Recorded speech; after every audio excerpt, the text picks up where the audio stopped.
Yakuza. Pra quem não jogou, a história de um homem espancando pessoas e cantando karaokê. Pra quem já jogou pelo menos algum dos jogos, a história de um homem espancando pessoas, cantando karaokê e fucking sofrendo a cada segundo. A maioria das pessoas já viu algum momento do jogo na internet. Yakuza é o Jojo dos jogos, não tem como fucking escapar. Especialmente com a fanbase postando essa desgraça de foto sempre que alguém fala alguma coisa relacionada a dragões.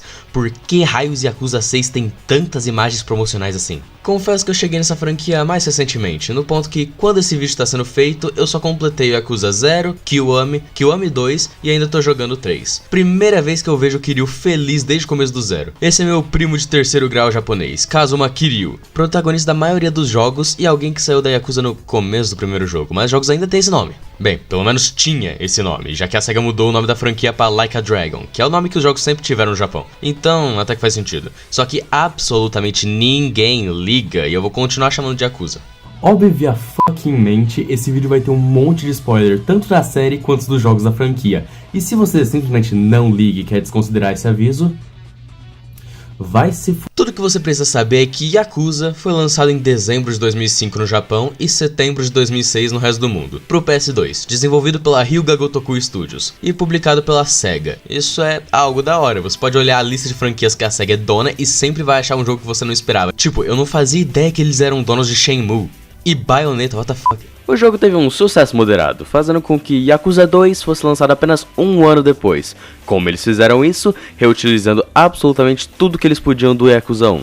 E um pouquinho de magia negra, claro. E a estratégia que eles fazem até hoje não é algo exatamente ruim, mas de vez em quando fica bem óbvio. Pra promover o jogo, eles fizeram um filme de 40 minutos chamado Like a Dragon Prologue, mostrando um pouco da vida do Kiryu, Nishikiyama, Yuko, irmã do Nishiki, e Yumi, vivendo todos no orfanato Sunflower, mostrando também o começo da carreira do Kiryu e do Nishiki como Yakuza. A parte final do filme é simplesmente uma recontagem do primeiro capítulo do Yakuza 1, sendo um belo de um cliffhanger pra tu jogar o jogo. Um ano depois, eles acabaram fazendo outro filme, adaptando o resto da história do Yakuza 1, apenas mudando os atores e o tom do filme, tendo bem mais cenas de comédia, ficando um pouco mais parecido com o tom dos jogos. Pulando pra bastante tempo depois, 2024, o ano da besta, foi quando lançou Fitness Boxing Hatsune Miku. A humanidade trabalhou muito pra conseguir chegar nesse momento. Alguns meses depois do lançamento do jogo mais recente da franquia, Like a Dragon Infinite Wealth, a Amazon e a SEGA anunciam do absoluto fucking nada que eles vão lançar uma série live action do Yakuza no dia 25 de outubro, sendo depois adiantada pra 24 de outubro, por sei lá qual motivo. Aparentemente, eles tinham anunciado que estavam fazendo um filme lá em 2020, mas resolveram mudar pra uma série mesmo, já que a história de qualquer um dos jogos é longa demais para ser adaptada em um filme só,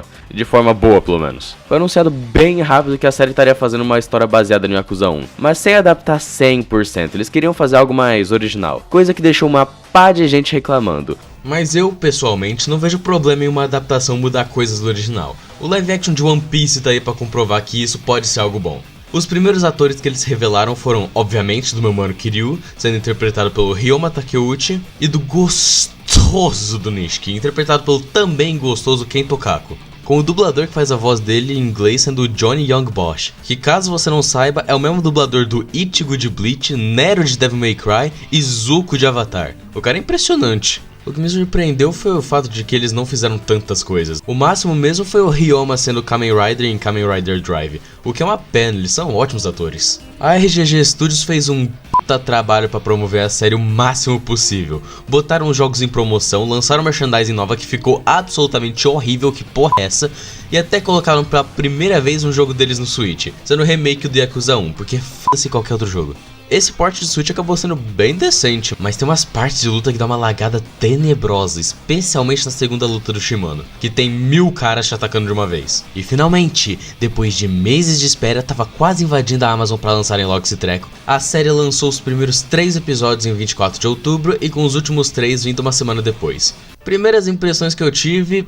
eles estão mudando bem mais do que eu esperava. De novo, eu não acho isso algo necessariamente ruim. Eu sei que muita gente queria uma adaptação exata da história do jogo, mas não acho que isso seria muito bom, porque aí é só você, sabe, jogar o jogo. Ou assiste pelo YouTube, sei lá, moleque. A primeira coisa que dá pra perceber é que todo mundo tá um pouco mais novo, o que faz sentido. Eu nunca consegui entender como um homem de 37 anos faz essas coisas. não é especificada a idade exata dele, mas acho que ele é uns 6 ou 7 anos mais novo, já que em 1986, 2 anos antes do que seria a história do Yakuza 0, ele é só uma criança. Confesso que fiquei meio triste que eles ignoraram completamente o Yakuza 0 assim, já que é meu jogo favorito, eu sei, opinião extremamente rara, mas eu entendo porque fizeram isso. A história não funcionaria nem um pouco se os eventos daquele jogo tivessem acontecido, ainda mais pelo fato do Kiryu ter 20 anos naquele jogo. A história já começa com algo novo, um roubo de um arcade na cidade de Kamurocho, no ano de 1995. Pobres jogadores de Mortal Kombat 3? Os otários por trás desse roubo são os meus manos, Kazuma Kiryu, Akira Nishikiyama, Miho Nishikiyama e Yumi Sawamura. Um bando de órfãos que decidiu que virar CLT não vale a pena e decidiram virar pra uma vida de crime.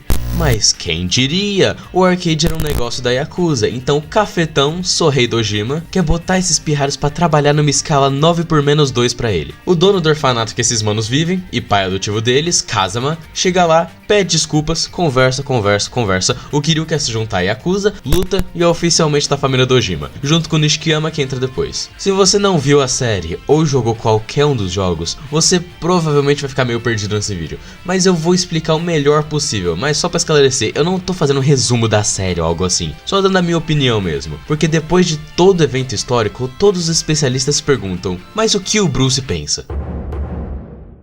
A pior parte da série foi definitivamente o quão pouco o Kiryu realmente fez na história.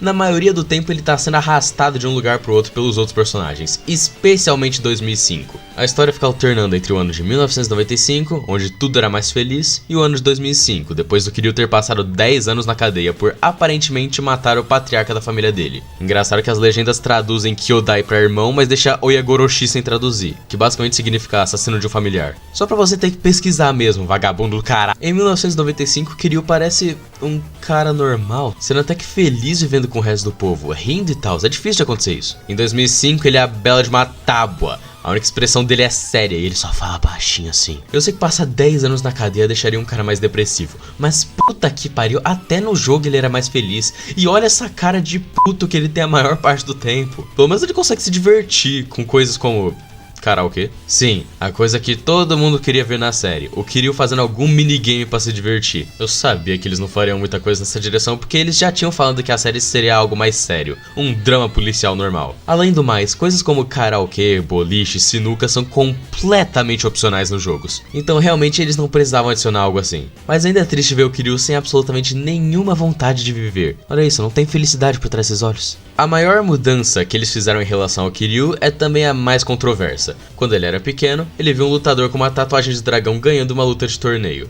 com todo mundo chamando ele de Dragão de Dojima. Então naquele momento, ele decidiu que queria se tornar o próximo Dragão de Dojima.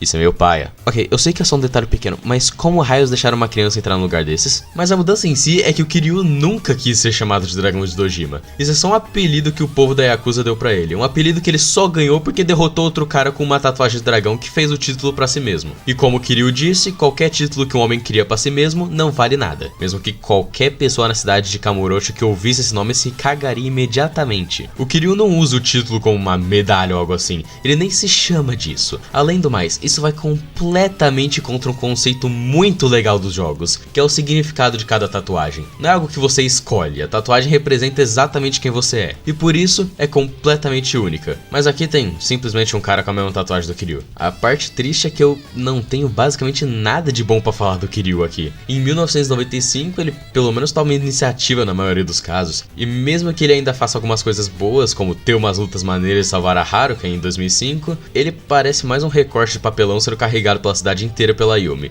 E falando nela, indo da pior parte pra melhor parte, a Yumi na série é sem exagero 10 vezes melhor que a Yumi do jogo. No jogo ela só aparece um pouco no começo e um pouco no final, só pra morrer da forma mais broxada possível. A série muda completamente a trajetória dela, fazendo ela ser relevante o caminho inteiro e vivendo no final, ajudando o Kiryu a achar o tal do demônio de Shinjuku, que tá por aí matando gente aleatória e desenhando pentagrama. Por favor, cobre isso, minha filha tá assistindo.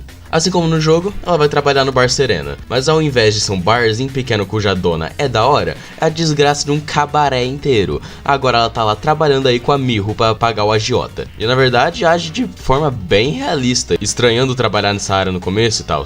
Ainda mais que ela tem tipo 20 anos. O que me ferrou um pouco foi a relação dela com o Kiryu, especialmente em 1995, quando ela tenta até ficar com ele uma hora. Mas em 2005 ela é completamente neutra com a presença dele. Não parece que sente um pingo de emoção perto dele, ainda mais quando ela leva ele pro florista de Sai. Mas quase todas as mudanças na história da minha mana Yumi acontecem por causa da melhor fucking mudança que eles fizeram na série. Eles apagaram o Jingo da existência. Pra dar um resumo básico de quem esse cara é, no Yakuza 1, a Yumi fica com amnésia depois de ser raptada pelo chefão Dojima e fugir. Depois de um tempo, se apaixonando por esse filho da político chamado Jingo. Eles ficam juntos e têm uma filha, a Haruka, antes dela perceber que o Jingo é um arrombado que queria matar um monte de gente, e aí fugiu dele, levando os 10 bilhões de ienes do clã Tojo junto, criando uma identidade secreta pra se proteger, a Eiko Sawamura, fingindo ser uma irmã perdida que ela nunca nem teve. Eu não consigo pôr em palavras o quanto eu odeio o Jingo.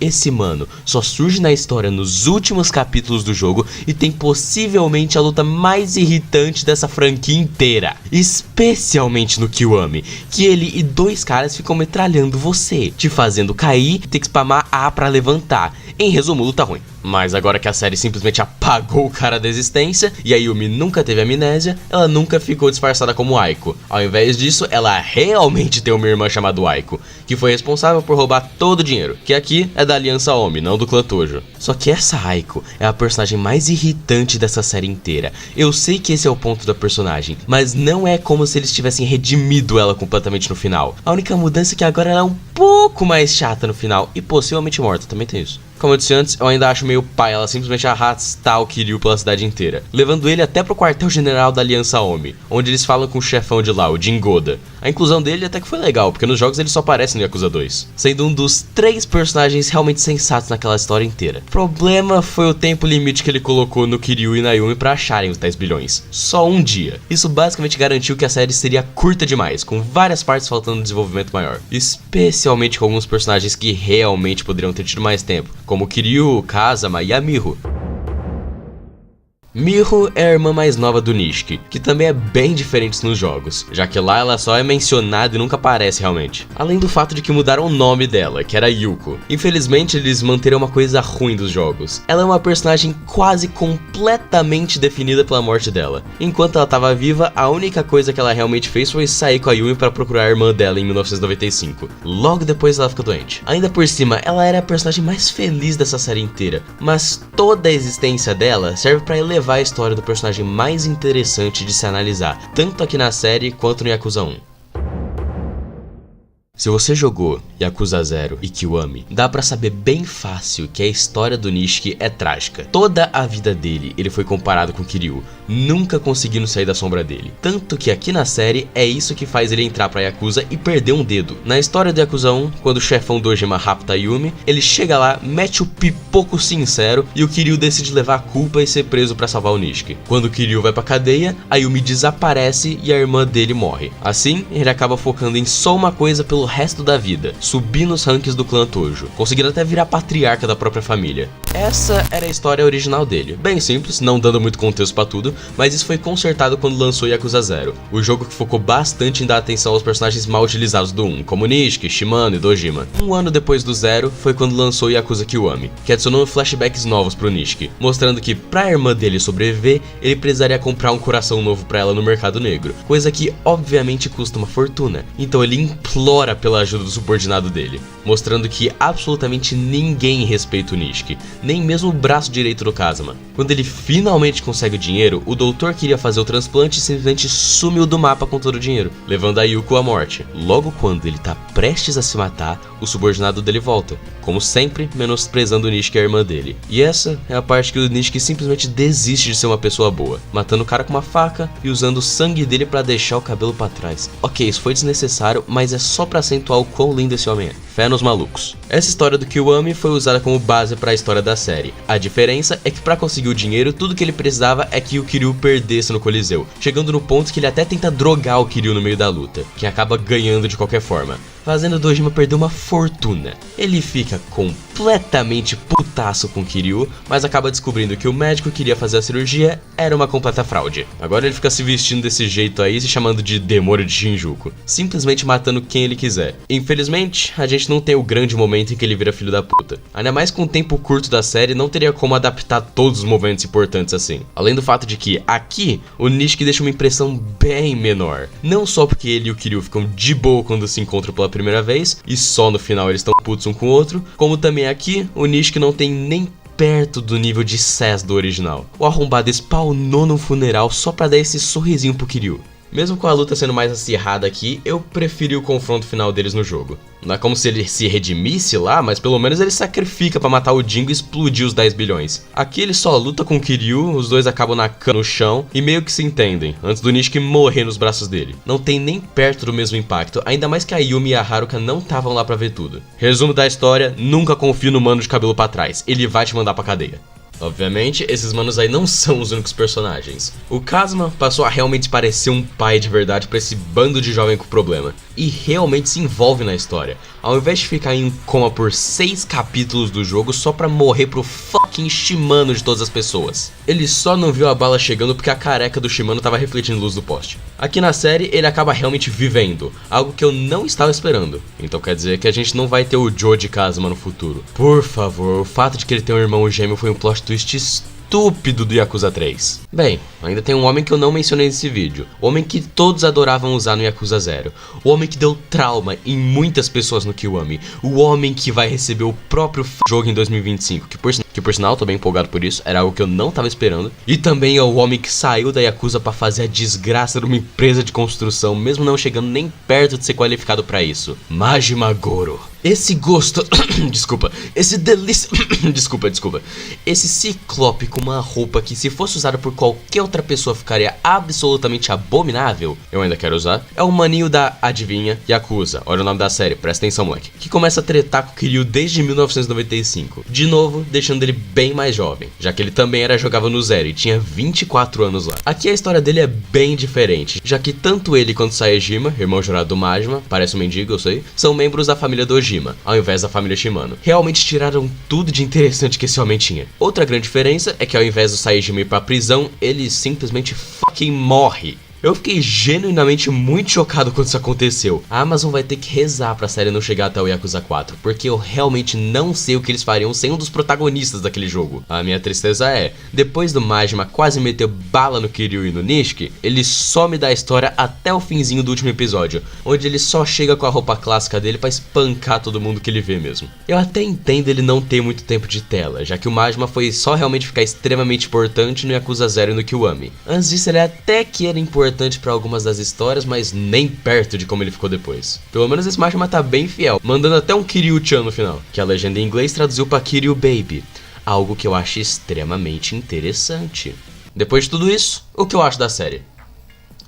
Tipo, a série não é ruim, mesmo que não faz um trabalho muito bom em adaptar a história de Yakuza 1. Se só tivesse 1 ou 2 episódios a mais, eu acho que teria sido possível desenvolver melhor as coisas. Especialmente o resto da Yakuza fora o Dojima. Ainda mais que a gente mal conheceu o cafetão de tudo, que por algum motivo se chama Daigo, que é o mesmo nome do filho do Dojima nos jogos, que eventualmente vira cafetão também. É uma referência meio estranha, mas bem consequente, então Eu queria ter visto também alguns momentos de personalidade do Kiryu. Na história de Yakuza 1, às vezes ele pode ser uma tábua mesmo, mas pelo menos tem as sub-histórias pra dar leveza e mostrar como o Kiryu realmente é. Pra quem é fã de Yakuza, eu ainda acho que talvez valha a pena dar uma chance, mesmo que você provavelmente nunca vai assistir de novo. Eu acho que eu sou a única pessoa falando desse treco desde que lançou. Mas claro que simplesmente se você não quiser assistir, não assista, eu não mando em você ainda.